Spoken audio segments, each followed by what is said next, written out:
that dictated where you could live, where you could work, or who you could marry. These experiences shaped me, just like they shaped many young black South Africans of my generation. And that's why I simply don't agree with those who say that they don't see color. Because if you don't see that I'm black, then you don't see me at all.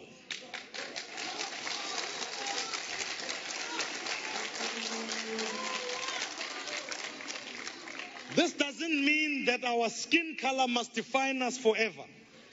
The system of racial classification devised by Hendrik Verwoerd was evil and deplorable. And ultimately, we cannot stay trapped in that way of thinking. We must triumph over the evil of apartheid by building a new bridge into a new future. We must not remain Democrats, victims of our past, but we must indeed believe in a better tomorrow for all South Africans.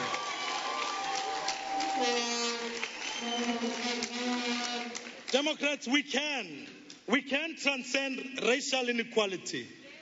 But this can only happen if every South African acknowledges the injustices of apartheid, and can only happen if we all recognize that racial inequality of the past still remains with us today. And so, we will stand firm on our commitment to implement policies that redress the legacy of the past. We will stay resolutely committed to a system of social security that protects people from extreme poverty. Where we govern, we will continue to deliver high-quality basic services such as water, electricity, and sanitation. We will focus on education because too many children still receive an inferior education, and we know that a good education is still a foundation to a successful life. And above all, we will push for measures that grow our economy and create jobs. Democrats, South Africans, unemployment in South Africa stands at 36%. Of those who are unemployed, 66% of them are young people, just like my cousin. We cannot continue to carry on like this. You see, Democrats as a party, we are quick to get angry about the sustained attack on our constitution and our institutions, which is right. But we must equally be angry about the insider-outsider economic policies that the ANC have delivered to us that have trapped too many of our people in poverty for far too long.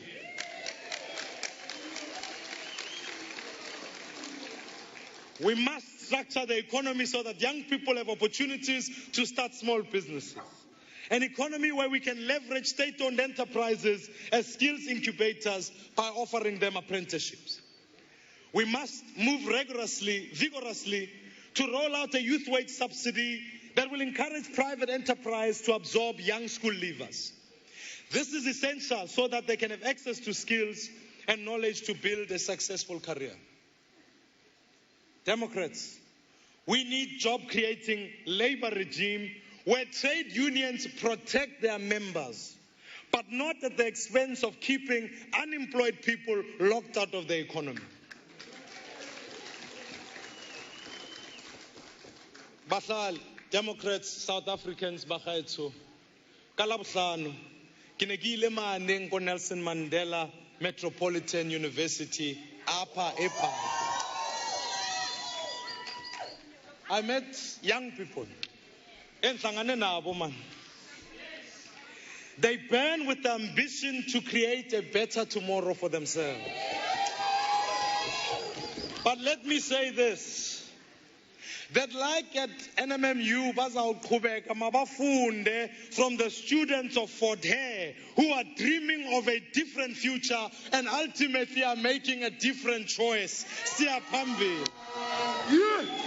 You see, Democrats, my dream is a dream where a child of a domestic worker can go to university and emerge as teachers, lawyers, and doctors. They want a freedom they can use. A freedom based on fairness and opportunity. These are our values. They are the values that will guide us to victory because so many South Africans share them. These values will underscore the message of hope which will take to the nation in the next coming years. We will show South Africans that when Nelson Mandela died, his dream of a rainbow nation did not die with him.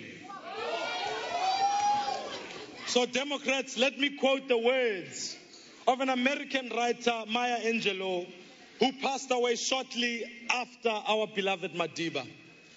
She said, "The thing to do, it seems to me, is to prepare yourself so you can be a rainbow in someone else's cloud. Somebody who may not look like you, who may not call God the same name you call God, if they call God at all. I may not dance your dance or speak your language, but ultimately be a blessing to somebody."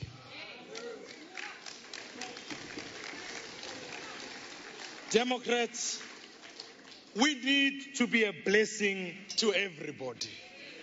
We need to be able to connect with every South African who shares our values but does not yet vote for us. We need to overcome racial, cultural, religious, and economic barriers and build one nation with one future. That was the journey that Tony Leon began in 1994. When he took over the DP, it was a tiny suburban party.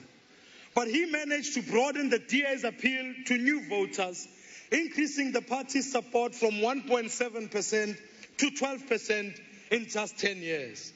Congratulations, Tony, if you are here, and I wish you all the best. Thank you so much.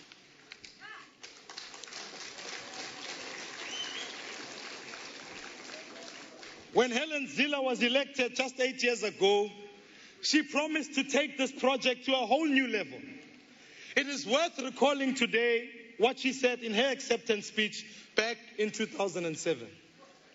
We must convince all South Africans that our party is truly a home for all people. And to do that, we cannot merely tell them, we must show them.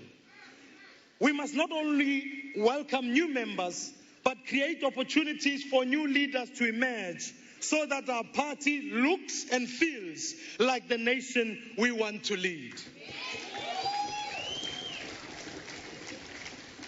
I think you just have to look around the hall to see that, in fact, Helen has achieved her objective.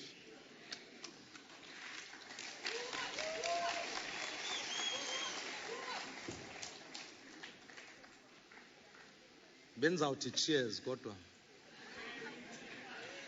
You, in fact, have to look around this room to see that, indeed, her resolute commitment to diversify our party's leadership, membership, and support base was one of the main reasons why we were able to double our votes in 8 years as leader, from 1.9 million to just over 4 million.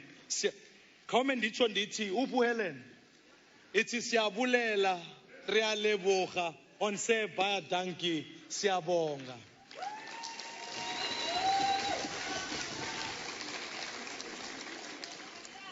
Democrats, the next part of the DA story still needs to be written. I want it to be a story of how the DA challenged for power at a national level and won. We must be able to say one day in this country that there is a DA president in South Africa.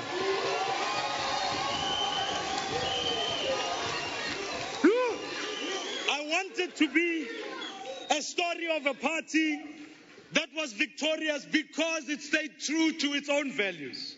I want it to be a story of how a non-racial party built a political home for all South Africans. In samelewing waar jou toekoms nie bepaal word deur die kleur van die vel van jou vel nie.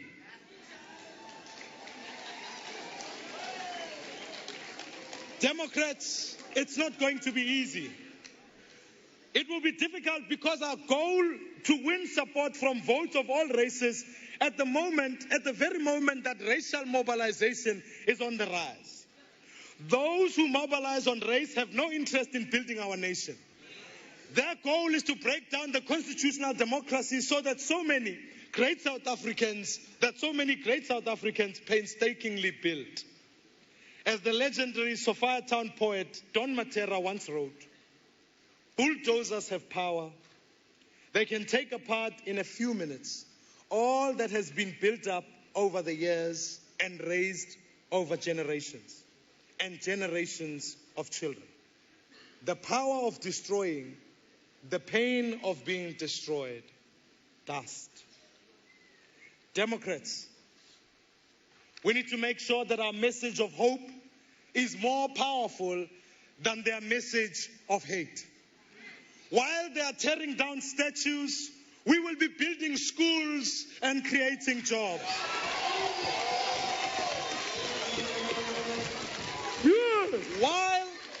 While they illegally invade land, we will be implementing successful land reform programs. While they trade on the divisions of the past, we will position the DA as a party of tomorrow. While they play on the people's fears, we will connect with voters on the basis of shared values. Democrats, we must defend the Constitution of the Republic at all costs. We must ensure that everybody is equal under the law. We must continue to pursue our legal battles against the powerful and the corrupt. Let me say this, President Zuma, if you are watching,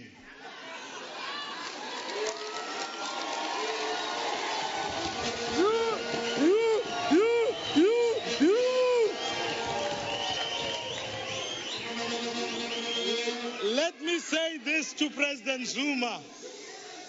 If you are watching this program, we are still coming for you.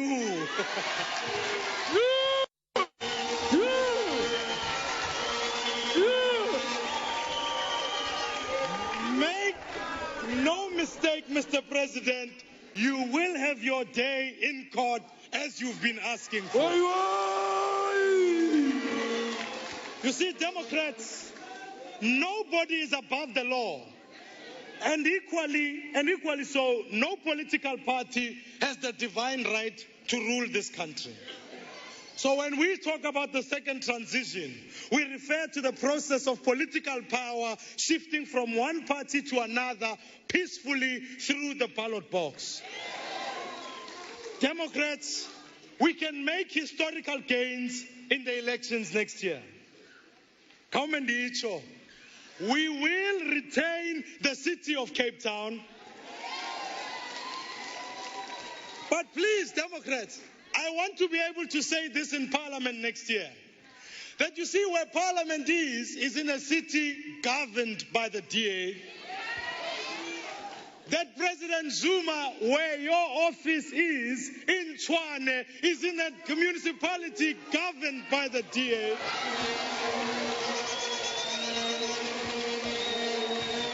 But more importantly, that in fact the municipality named after our great icon Nelson Mandela will be in a place governed by the DA.